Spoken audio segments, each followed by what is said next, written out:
collaboration, and I'm going to talk to you about what I think is the most important collaboration you will ever get, and that is the collaboration between you and your mind. When you can collaborate with your mind and tell it what you want, you will get what you want.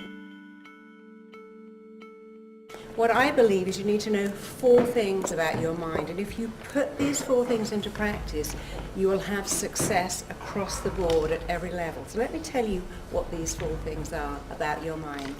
Your mind does exactly, specifically, what it thinks you want it to do. It always does what it thinks is in your very best interest. If you haven't got what you want, but you've got behaviours you don't want, you are not collaborating properly with your mind. But I'm going to change that for you. Secondly, your mind is hardwired to move you towards pleasure and away from pain, and that's wired into us from being tribes people. You survive on the planet by avoiding pain.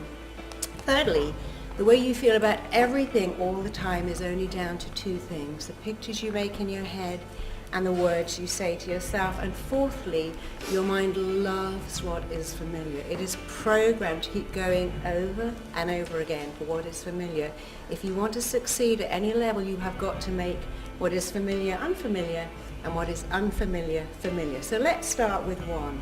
Your mind does what it really thinks you want it to do. It's always acting in your own interests. And your mind listens all the time to your language. It works out what you're doing and feeling by the words you're using. So if you say, "These exams are killing me, I'm dying under this paperwork, my boss is a nightmare, I'm overwhelmed, I can't cope with the stress." When you say, "I'm dying under the pressure, this workload is killing me," you are telling your mind you don't want to do it. And if your mind thinks you don't want to do it, guess what? It will encourage you to procrastinate, bunk off, and not apply yourself.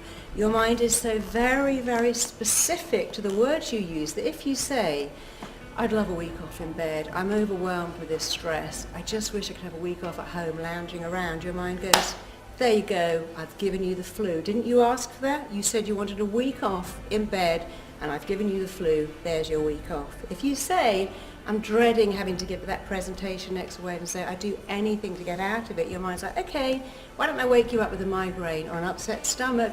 There's your get out of the presentation behaviour. And that sounds a little silly, but that is how your mind works.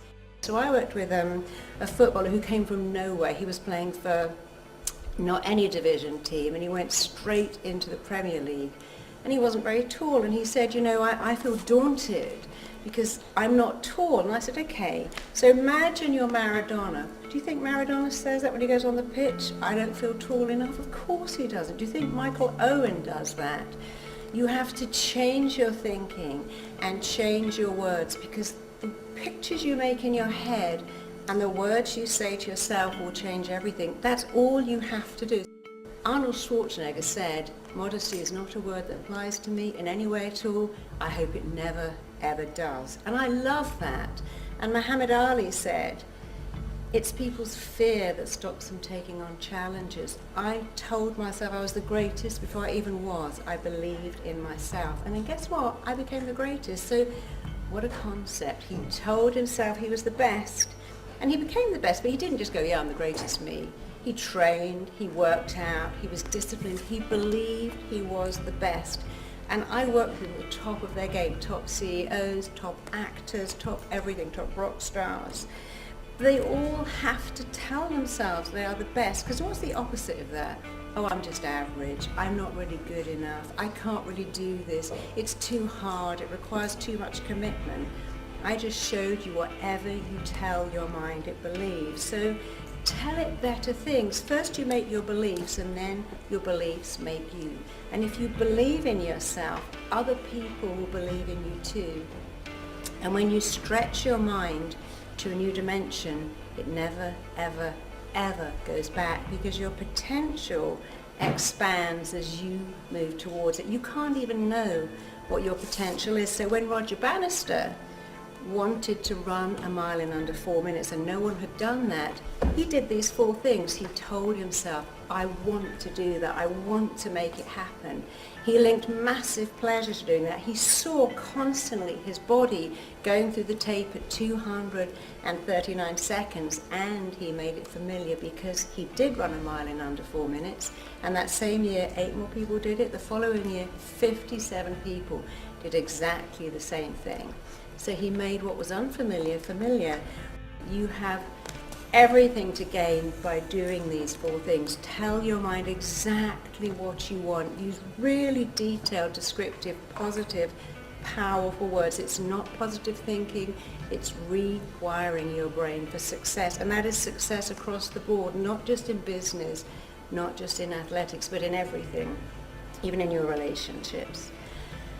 Link massive, huge, enormous pleasure to getting there and pain to staying the same. Change the pictures, change the words. When you have a brilliant brain, and we all have a brilliant brain, you have 2 choices. Rationalize why you feel so bad, or talk yourself out of it.